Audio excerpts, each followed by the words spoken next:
అందరికీ ప్రైజ్‌లాడండి. ఎలా ఉన్నారు మీరందరూ? నేనైతే చాలా బాగున్నాను. చాలా రోజుల తర్వాత మీతో మళ్ళీ ఈ కొన్ని విషయాలు పంచుకుందాము అని చెప్పేసి ఈ వీడియో చేస్తున్నాను. అది ఏంటి అనంటే బైబిల్‌లో ఉన్నటువంటి ఒక ఉపమానాన్ని మీకు చెప్తాను. యేసయ్యే తన శిష్యులతో అక్కడ ఉన్నటువంటి వారందరితో ఒక ఉపమానం చెప్తాడనమాట. అది ఏంటి అనంటే ఒక కుటుంబంలో ఒక తండ్రి, ఇద్దరు కుమారులు ఉన్నారంట. తండ్రి అన్నమాట పెద్ద కుమారుడికి ఏం చెప్తారనంటే, "నువ్వు ఒక చోటికి వెళ్ళి ఆ పని చెయ్యి" అని చెప్పినప్పుడు, చేస్తాను డాడీ" అని చెప్పేసి చెప్తాడు. తర్వాత చిన్న కుమారుడి దగ్గరికి కూడా వెళ్ళేసి చెప్తాడనమాట. "నువ్వు ఆ పొలంకెళ్ళి ఇట్లాగా పని చెయ్యి" అని చెప్పేసి అన్నప్పుడు, ఆ చిన్న కుమారుడైతే ఏం ఏం మాట్లాడడంట, ఏం చెప్పడంట. ఆహ్ ఆ తర్వాత చేస్తాను అని చెప్పేసి అన్నటువంటి వ్యక్తి చేయలేదన్నమాట. చేయకుండా ఉండిపోయాడు. అయితే దేవుని దగ్గర అంటే వాళ్ళ తండ్రి దగ్గర నేను చెయ్యను అని, చేస్తాను అని చెప్పేసి ఏ విషయం మాట్లాడలేదు గదా! అతను వెళ్ళేసి ఆ పని పూర్తి చేసుకోవడం జరిగిందనమాట. ఆ పని చేశాడు. దాన్ని బట్టి వీళ్ళిద్దరిలో దేవుడు ఎవరిని ఇష్టపడుతున్నాడు అని చెప్పేసి, తండ్రి ఎవరిని ఇష్టపడతాడు అని చెప్పేసి క్వెషన్ వేస్తారనమాట. అక్కడ ఉన్నటువంటి సమాజంలో ఉన్నటువంటి శిష్యులకి, మిగతా వాళ్ళందరికీ యేసయ్య ఈ విషయం ద్వారా మనం ఏం నేర్చుకోవచ్చు అని చెప్పేసానంటే, మనకి దేవుడు దేవుడు కొన్ని కొన్ని పనులు మనకి అప్పచెప్తాడనమాట. ఈ లైఫ్‌లో మనము ఇంకా సజీవులుగా ఉన్నాము. ఎన్నో పరిస్థితుల్లో ఒకవేళ చావు దగ్గరికి వచ్చిన పరిస్థితుల్లో కూడా మనం ఇంకా బ్రతికే ఉన్నాము. ఆ చావు నుంచి తప్పించబడ్డాము. ఇంకా సజీవులుగా ఉన్నాము. ఇంకా భూమి మీద ఉన్నాము అనంటే, మన ద్వారా దేవుడు ఏదైనా ఒక పని జరిగించడానికే మనల్ని ఇంకా దేవుడు సజీవులుగా ఉంచుతారు. లేకపోతే మన ద్వారా ఈ భూమి మీద పనంతా అయిపోయింది, ఇంక మనతో అవసరం లేదు అన్నప్పుడు దేవుడు మనల్ని తీసేసుకుంటాడనమాట. మనం రూపింపబడక మునిపే మన గురించి తన గ్రంథంలో రాసుకొని ఉంచాడంట. యేసయ్య. అది కీర్తనల గ్రంథంలో రాయబడి ఉంటుందన్నమాట.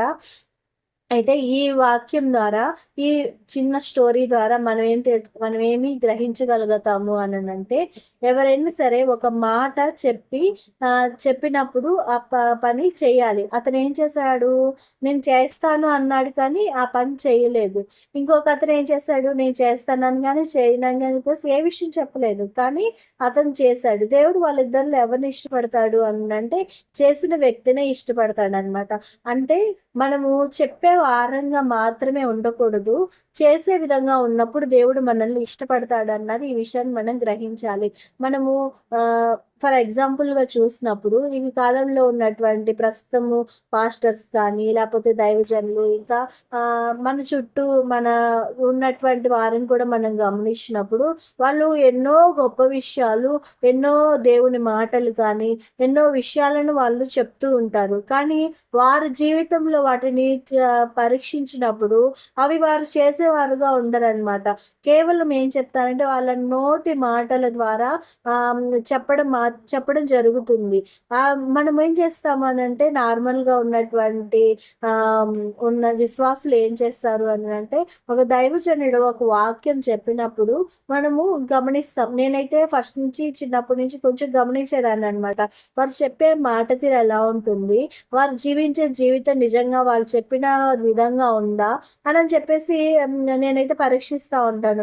ఒక్కొక్కసారి ఏంటంటే వాళ్ళు చెప్పేది ఎంతో గొప్పగా ఎన్నో మంచి వాక్యాలు చెప్తారు. ఈ విధంగా ఉండాలి, అలా ఉండాలి అని చెప్పేసి చెప్తారు. ఇంకా దేవుని గురించి మంచి మోటివేషన్‌గా మాటలు చెప్పడం అలా చెప్తారు గానీ, వారి జీవితంలోకి వచ్చినప్పుడు వాటిని వారు చేసేవారుగా ఉండరు. కాబట్టి మనకు వాళ్ళని చూసినప్పుడు ఏమవుతుందనంటే, ఇతను చెప్తున్నాడు గానీ అతని జీవితం చెప్పినట్టుగా లేదు.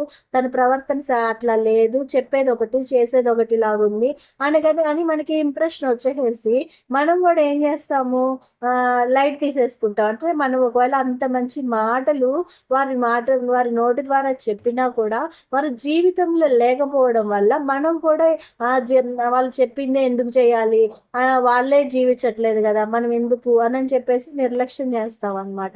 కాబట్టి ఎవరైతే ఒక మాట చెప్తున్నారో ఆ మాట ప్రకారంగా జీవించడం నేర్చుకోవాలి. ఇక్కడ మనం నేర్చుకునే విషయము, మనం ఏదైనా సరే చెప్పినప్పుడు దాని ప్రకారంగా మనం జీవిస్తున్నామా లేదా అని ముందు పరీక్షించుకొని ఇతరులకి చెప్పేవారుగా ఉండాలి.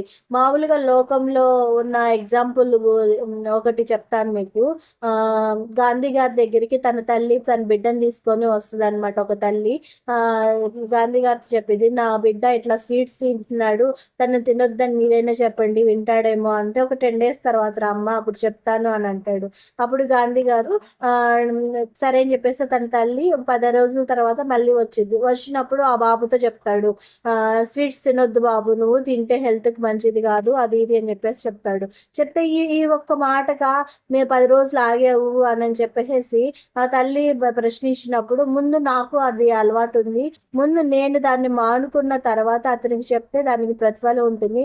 నేను పక్కన తింటున్నాను కానీ నేను అతనికి ఎలా చెప్పగలను స్వీట్స్ తినొద్దు అని చెప్పేసి, ముందు నేను ఆచరించాలి కదా, ఆచరించి ఆ తర్వాత చెప్పాలి కదా అని చెప్పేసి అప్పుడు గాంధీ గారు చెప్తారనమాట. ఆ విధంగా మనము మాట్లాడే మాట తీరు ముందుగా మనం ఆచరించే విధంగా ఉండి అప్పుడు ఇతరులకి చెప్పే విధంగా ఉండాలన్నమాట. బైబిల్లో ఉన్న ఆ తండ్రి కుమారుల సంభాషణ ద్వారా నేనైతే నేర్చుకున్న విషయం ఇదే. ఇతరులు గమనించినప్పుడు చాలామంది ఈ లోకంలో ప్రస్తుతం మనం ఇండియాలో ఉన్నాం కాబట్టి ఇండియాలో చాలామంది మన జీవితం ద్వారా ప్రభావితము అవ్వకుండా ఉండడానికి మనం ఆచరించట్లేదేమో, మన ప్రవర్తన మన మాట తీరు ఇతరులని మనం చెప్పే విధంగా దేవుడు మాటలు చెప్తున్నామేమో కానీ మన ప్రవర్తన మన మాట తీరు అన్నది ఇతరులకి ఆ విధంగా కనిపించట్లేదేమో, అందుకని వాళ్ళు మారట్లేదన్నమాట. చాలా మంది గొప్ప గొప్ప దైవజనులు ఎందుకు ఎన్ని ఎక్కువ సంఘాలను కట్టారు, వాళ్ళు వాక్యం బాగా చెప్తారు, వాళ్ళకి టాకటివ్ పవర్ ఉందనా? నేనైతే గమనించింది అయితే అది కాదు. వాళ్ళు వాక్యం సరిగ్గా చెప్పకపోయినప్పటికీ వారి ప్రవర్తన వారి జీవితము దగ్గరగా ఉండి చూసిన వాళ్ళు ఇన్స్పైర్గా తీసుకొని ఇంకా దేవునికి వారి దగ్గరగా జీవించడం జరిగింది. ఆ విధంగా ఎన్నో ఆత్మల్ని వాళ్ళు సంపాదించారనమాట. అంటే మన బిహేవియర్ అన్నదే చుట్టుపక్కల ఉన్నటువంటి వారు చూస్తారు కాబట్టి మన ప్రవర్తన ద్వారానే మనం నోటితో చెప్పక్కర్లేదు కానీ మన ప్రవర్తన ద్వారానే ఇతరులకి మనము వాక్యాన్ని ప్రకటించే విధంగా ఉండాలన్నమాట. ఒక రకంగా చెప్పాలంటే మనం ఎలా ఉండాలి అని అంటే నడిచి వెళ్తున్న కరపత్రికల వల్లే ఉండాలన్నమాట.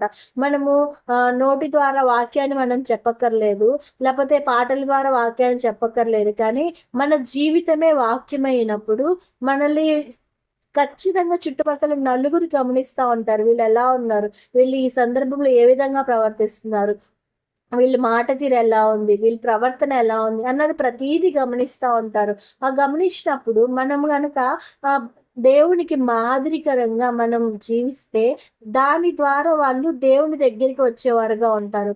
ఒకవేళ ఇంకా మన చుట్టుపక్కల ఉన్న వారు రక్షణ లేకుండా అంటే మన స్నేహితులు మన బంధువుల్లో ఉన్నటువంటి వారు అలాంటి వారు ఇంకా రక్షణ లేకుండా ఉన్నారు అని అంటే ముందు మనం సరి చేసుకోవలసింది మీరు సరి చేసుకోవలసింది ఏమైనా ఉందా, నేను ఇతరులకి మాదిరికరంగా లేనా, అందుకనే వారు నన్ను బట్టి దేవునికి ఏమన్నా దూరంగా ఉంటున్నారా, నేను నా మాట తీరు లేకపోతే నా ప్రవర్తన అన్నది మాదిరికరంగా లేదా అన్నది మనల్ని మనం పరీక్షించుకోవాలన్నమాట. అలా పరీక్షించుకున్నప్పుడు మనల్ని మనం సరి చేసుకొని మనము పర్ఫెక్ట్గా అవ్వడానికి ప్రయత్నం చేస్తాము. ఆ ప్రయత్నంలో చూసినా కూడా ఇతరులు ఓకే ఈమె తన మాట తీరు తను చెప్పేది తను చేసేది రెండు ఒకటే విధంగా ఉంటుంది అని చెప్పేసి వాళ్ళు చూస్తారు. ఇతను తన మాట ఎలా ఉందో తన ప్రవర్తన కూడా అలానే ఉంది, తను చెప్పింది చేస్తున్నాడు అని చెప్పేసి ఇతరులు అలా ఉండేసి వారు కూడా మార్పు చెంది వారు కూడా దేవుణ్ణి తెలుసుకునేవారుగా ఉంటారు. మనం దేవుణ్ణి దేవుడిని ప్రేమించండి, దేవుడి దగ్గరికి రండి అని చెప్పేసి మనం చెప్పడం కన్నా మన చేతలు అంటే దేవుడి ప్రేమ ఎలా ఉంటుంది అని చెప్పేసి ఇతరులకి చూపించడం ద్వారా వారు దేవుడి ప్రేమను దేవుడు మన ద్వారా దేవుడి ప్రేమను ఆకర్షించేవారుగా ఉంటారనమాట.